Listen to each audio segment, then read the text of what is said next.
All right, Libby Dean, with that at the White House tonight. Thank you.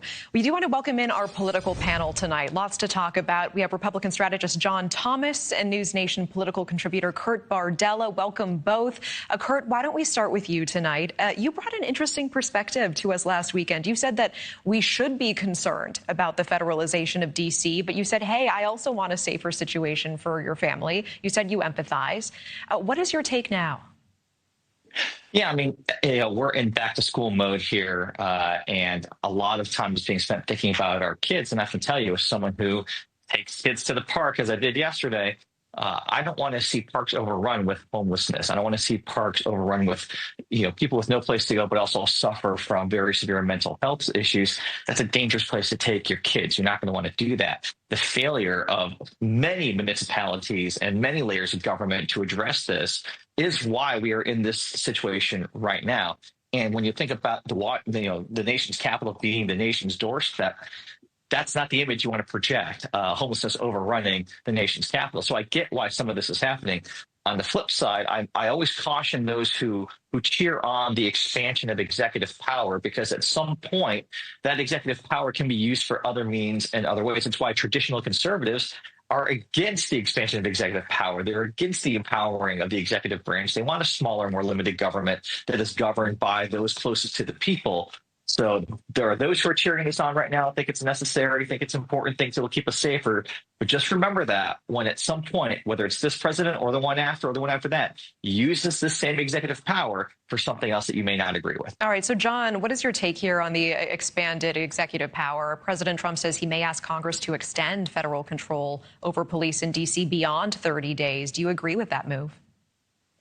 I do, in the sense of, I travel to D.C. a lot, and I can tell you it's palpable in the sense of there's a general sense of unease in that community that something bad, crime-related, can happen to any one of us at any time. And you see these incidents popping up time and time again in the city, and President Trump stepping up to try to make a difference. I wish what we saw from both the Trump administration and local law enforcement was an effort to collaborate, because I actually think the show of force is a good thing. It's essentially applying Bill Bratton's broken windows theory from New York, which is, a deterrent effect. Come in and say crime's not tolerated here. And that kind of thing works. And I think working together, they actually could making a meaningful difference so that it's not a permanent occupation by the federal law enforcement rather than a temporary one to bring tensions down. But instead, you've got local electeds that see this as anything that Trump does must be horrible, and they're focused on fighting Trump instead of coming together to find a solution,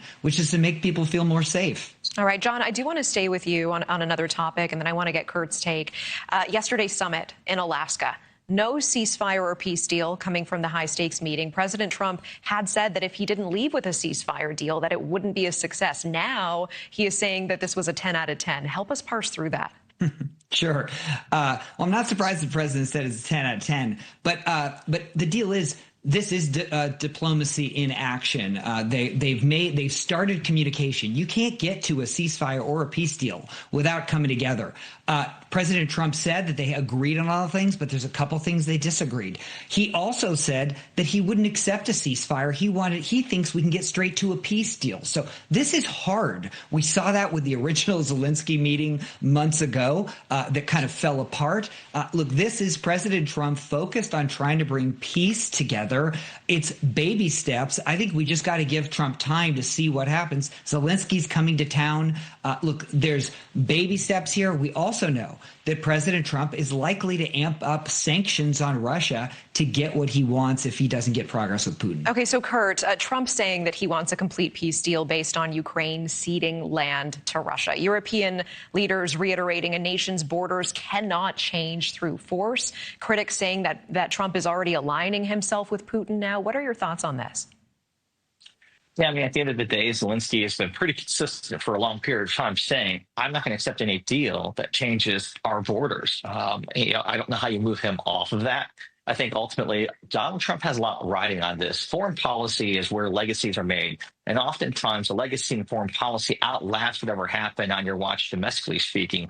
When we think about Ronald Reagan, we think about the fall of the Soviet Union. When we think about George H.W. Bush, we think of Operation Desert Storm. We think of George W. Bush, obviously Iraq, Afghanistan, 9/11.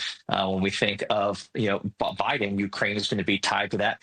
How this ends up going, how this ends ultimately is going to be what Donald Trump is judged on. If it ends ultimately with some sort of deal, whether it's today, tomorrow, 6 months from now, or a year from now, no one's going to remember the squabbles along the way and the will they, won't they, storylines that pop up when these meetings happen.